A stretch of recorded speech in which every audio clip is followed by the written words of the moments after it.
Jean Nepomucen Neumann naît le 28 mars 1811 à Prachatitz, en Bohême, aujourd'hui en République tchèque, troisième des 6 enfants d'un père allemand et d'une mère tchèque. Doué pour les études, il maîtrise plusieurs langues dès l'adolescence et son esprit curieux envisage un moment la médecine. Sa mère perçoit toutefois sa vocation religieuse et l'encourage à entrer au séminaire de Budva en 1831. Là, le jeune Jean est fasciné par les lettres de Saint Paul et par les récits des missionnaires qui quittent l'Europe pour l'Amérique. Lorsque son évêque reporte puis annule les ordinations faute de postes disponibles, il y voit un signe, il partirait évangéliser les immigrants du Nouveau Monde. En 1836, muni d'un seul habit et de quelques pièces, il embarque pour New York. À peine arrivé, l'évêque John Dubois l'ordonne prêtre afin de servir les communautés germanophones, car la jeune église américaine manque cruellement de prêtres parlant leur langue. Sa première paroisse, près des chutes du Niagara, couvre plus de 1000 km².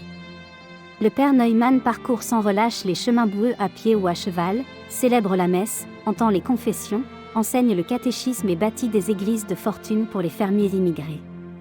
Son humilité et sa joie simple le rendent proche des plus pauvres. Désireux de vivre la mission en fraternité, il rejoint en 1840 la congrégation du Très Saint Rédempteur, rédemptoriste, et devient le premier membre de cet ordre à prononcer ses vœux aux États-Unis. Son talent d'organisateur lui vaut d'être nommé supérieur des communautés rédemptoristes américaines. Il sillonne le Maryland, la Virginie et l'Ohio, prêchant en allemand, anglais, français et 8 autres langues qu'il a apprises au contact des immigrants.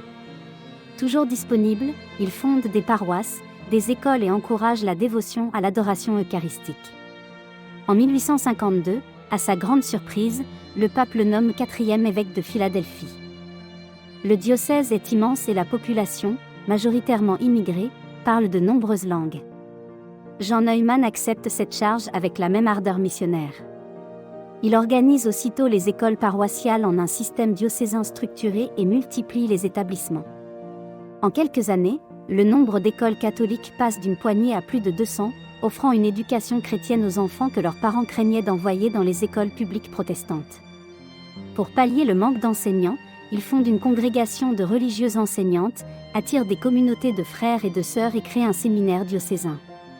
Il introduit également la dévotion des 40 heures dans le diocèse, pour que les fidèles puissent adorer le Saint-Sacrement pendant 3 jours consécutifs. Évêque bâtisseur, Jean Neumann consacre 50 églises et entame la construction d'une cathédrale à Philadelphie. Pourtant, malgré ses succès, il reste d'une grande simplicité, il possède une seule paire de chaussures, qu'il retourne pour changer, et donne ses vêtements neufs au jeune prêtre. On le voit parcourir sa ville en carriole ou même assis sur un chariot à fumier, plaisantant sur son cortège. Son diocèse est secoué par des émeutes anticatholiques et des tensions ethniques, il souffre d'attaques racistes et de la pauvreté de ses ouailles. Accablé, il demande parfois à Rome à être relevé de sa charge, mais le pape lui ordonne de continuer. Lorsqu'il se rend à Rome en 1854, il participe à la proclamation du dogme de l'Immaculée Conception aux côtés de 53 cardinaux et 139 évêques. Chaque jour, cependant, il revient à son travail de pasteur. Sa santé, minée par les voyages et le labeur, se dégrade. Le 5 janvier 1860, alors qu'il marche dans une rue de Philadelphie, il s'effondre terrassé par une attaque et meurt à l'âge de 48 ans. Son corps, resté incorrompu, repose aujourd'hui dans une châsse de verre à l'église Saint-Pierre l'Apôtre de Philadelphie, où des pèlerins viennent demander son intercession. Jean Nepomucen Neumann a été béatifié en 1963 par Paul VI et canonisé en 1977, devenant le premier évêque américain et le premier citoyen masculin des États-Unis à être canonisé.